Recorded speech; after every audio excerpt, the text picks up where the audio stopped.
Assalamualaikum warahmatullahi wabarakatuh. Perkenalkan, nama saya Azizah Rifka dengan NIM 22043079 dari Prodi S1 Akuntansi. Video kali ini merupakan tugas dari mata kuliah Hukum Bisnis dan Regulasi. Pada video kali ini saya akan mempresentasikan tentang ketenagakerjaan.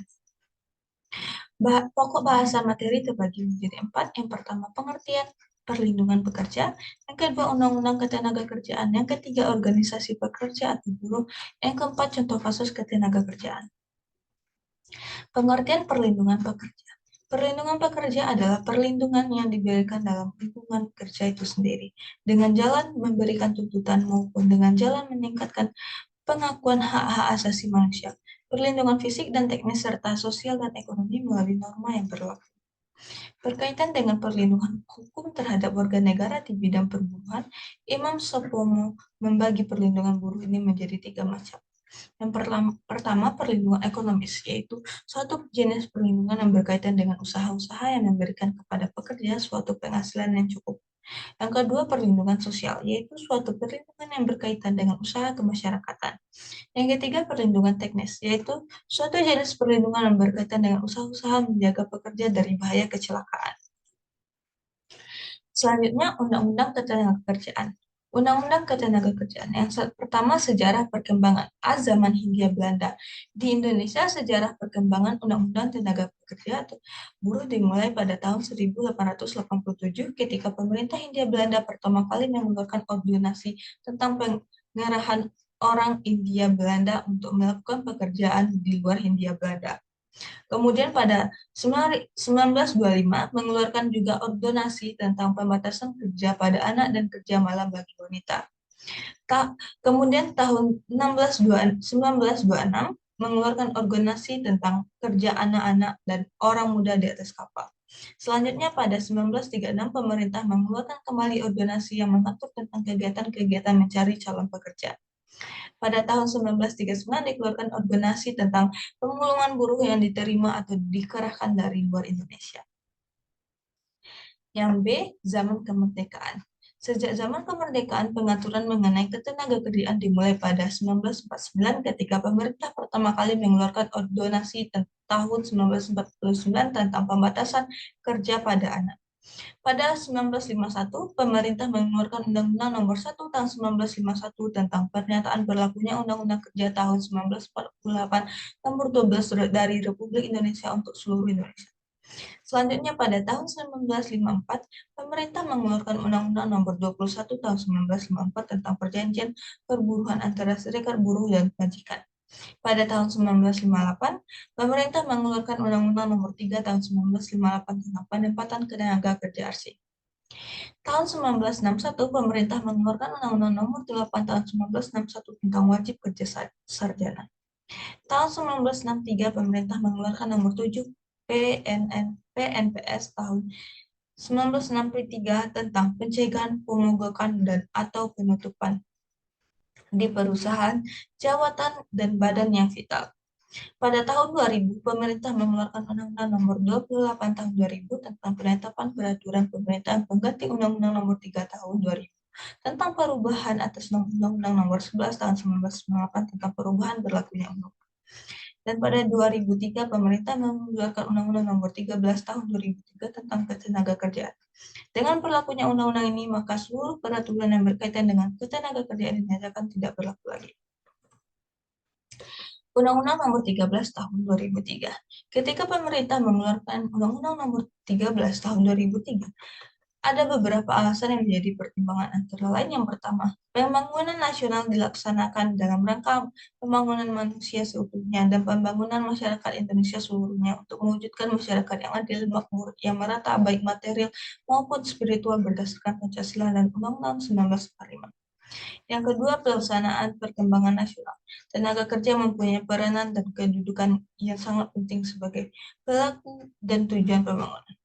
Yang ketiga, sesuai dengan peran dan kedudukan tenaga kerja, diperlukan pembangunan ketenaga kerjaan untuk meningkatkan kualitas tenaga kerja. Yang D, perlindungan terhadap tenaga kerja dimaksudkan untuk menjamin hak-hak dasar pekerja atau buruh. Yang kelima, beberapa undang-undang di bidang ketenagakerjaan dipandang sudah tidak sesuai dengan kebutuhan dan tuntutan pembangunan ketenagakerjaan. Oleh karena itu perlu dicabut dan atau ditarik kembali. Yang selanjutnya adalah sistem peradilan hubungan industrial atau PHI. Sejarah perkembangan. Keberadaan Undang-Undang Penyelesaian Perselisihan Hubungan Industrial ini merupakan amanat dari Undang-Undang Nomor 13 Tahun 2003 tentang Ketenagakerjaan, yang dimaksudkan untuk menggantikan Undang-Undang Nomor 22 Tahun 1957 tentang penyelesaian perselisihan perburuhan dan Undang-Undang Nomor 12 Tahun 1964 tentang pemutusan hubungan kerja di perusahaan swasta yang dirasakan kurang dapat menyesuaikan dengan perkembangan zaman dan kemajuan zaman. Undang-Undang PHI ini telah disahkan DPR RI dalam rapat paripurna pada 16 Desember 2003 dan dinyatakan berlaku sebagai Undang-Undang Nomor 2 Tahun 2004 pada tanggal 14 Januari 2004. Undang-Undang PHI baru berlaku setelah 2 tahun diundang-undangkan, yaitu pada 14 Januari 2006. Sedangkan peraturan pelaksanaan Undang-Undang Nomor 22 Tahun 1957 dan Undang-Undang Nomor 12 Tahun 1964 tetap berlaku sepanjang tidak bertentangan dengan peraturan ini. Yang kedua, penyelesaian perselisihan hubungan industrial. Jenis penyelesaian. Dalam Undang-Undang PPHI diatur jenis-jenis perselisihan, yaitu perselisihan hak, kepentingan, pemutusan hubungan kerja, dan antar serikat pekerja. Yang pertama, perselisihan hak adalah perselisihan yang timbul karena tidak dipenuhinya hak akibat adanya perbedaan pelaksanaan atau penafsiran terhadap ketentuan peraturan perundang-undangan, perjanjian kerja, peraturan perusahaan, atau perjanjian kerjasama. Yang kedua, perselisihan kepentingan adalah perselisihan yang timbul dalam hubungan kerja karena tidak adanya kesesuaian pendapat mengenai pembuatan dan atau perubahan syarat-syarat yang ditetapkan dalam perjanjian kerja atau perusahaan atau perjanjian kerjasama. Yang ketiga, perselisihan pemutusan hubungan kerja. Yang keempat, perselisihan antara serikat pekerja. Pihak-pihak yang bersedia. Di dalam Undang-Undang PHI, pihak-pihak yang menjadi subjek perselisihan adalah pekerja atau buruh yang bersangkutan atau serikat pekerja atau buruh dengan pengusaha. Yang selanjutnya adalah penyelesaian di luar pengadilan. Penyelesaian perselisihan industrial di luar pengadilan sifatnya wajib. Penyelesaian perselisihan di luar pengadilan dilakukan melalui lembaga atau mekanisme bipartit, mediasi, konsiliasi, dan arbitrase. Dua, penyelesaian melalui pengadilan hubungan industrial. Tugas dan wewenang pengadilan hubungan industrial adalah memeriksa dan memutus A. Tingkat pertama mengenai perselisihan A, tingkat pertama dan terakhir mengenai perselisihan kepentingan, tingkat pertama mengenai perselisihan pemutusan hubungan kerja, tingkat pertama dan terakhir mengenai perselisihan antar serikat pekerja atau serikat buruh hanya dalam satu perusahaan. Yang ketiga, penyelesaian perselisihan melalui Mahkamah Agung. Putusan pengadilan hubungan industrial mengenai perselisihan hak dan perselisihan pemutusan hubungan kerja melalui kekuatan hukum tetap apabila tidak diajukan permohonan kasasi kepada Mahkamah Agung dalam waktu selambat-lambatnya 14 hari kerja. Tiga, alat bukti penyelesaian perselisihan. Pembuktian dapat diperlukan dari segi substansi perselisihan. Misalnya membuktikan bahwa pekerja melakukan kesalahan dan dapat pula membuktikan dari sisi prosedur, yaitu bukti-bukti bahwa perselisihan tersebut telah dilakukan perundingan bipartit dan telah dilakukan penyelesaian melalui mediasi, konsiliasi, maupun arbitrase. 4. Putusan sela. Dalam Undang-Undang PPHI dikenal adanya putusan sela, putusan yang tidak menyangkut pokok perkara. Putusan sela dapat terjadi apabila dalam perselisihan tersebut terdapat perselisihan lainnya, sehingga perselisihan lainnya tersebut harus diberikan putusan sela. Yang kelima, sanksi administrasi dan ketentuan pidana.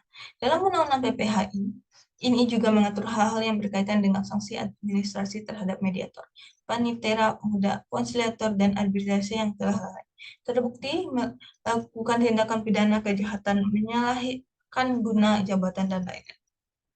Sedangkan sanksi pidana barang siapa yang melanggar ketentuan dikenakan sanksi pidana kurungan paling singkat 1 bulan dan paling lama 6 bulan atau denda paling sedikit 10 juta rupiah dan paling banyak 50 juta rupiah. Organisasi pekerja atau buruh. Ada organisasi pekerja atau buruh sebagai mitra pengusaha.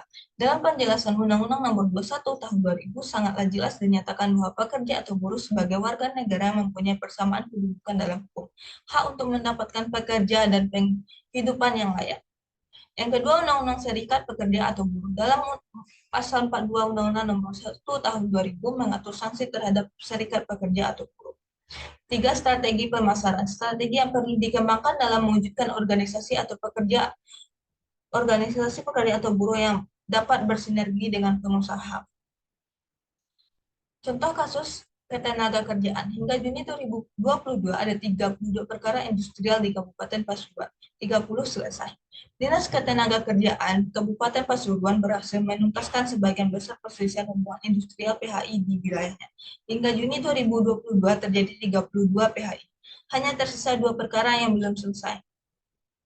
Data Disnaker menyebutkan perselisihan hubungan industrial itu terjadi di berbagai perusahaan, baik di kawasan Pasuruan Industrial Estate Rembang maupun di kawasan lainnya, seperti Gempol, Beji, Sukorejo, Pandaan, Leko, Pasrepan, dan Brigade.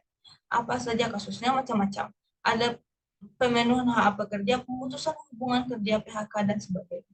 Sebagian besar diselesaikan dengan mediasi. Hasilnya berupa anjuran untuk perjanjian bersama. Mayoritas sudah selesai, 2 masih proses mediasi. Ada di PT ATI, Gempol, dan PT KBS Pandaan. Kata Kepala Dinas Kabupaten Pasuruan Nurul Huda. Menurut dia, perselisihan hubungan industrial merupakan kewenangan Disnaker daerah, baik kota maupun kabupaten. Regulasi serta payung hukumnya mengacu pada Undang-Undang Nomor 2 Tahun 2004 tentang PPHI. Baiklah, sekian presentasi yang dapat saya lakukan pada kesempatan kali ini. Apabila ada kesalahan, mohon dimaafkan. Wabillahi taufiq wal hidayah. Wassalamualaikum warahmatullahi wabarakatuh.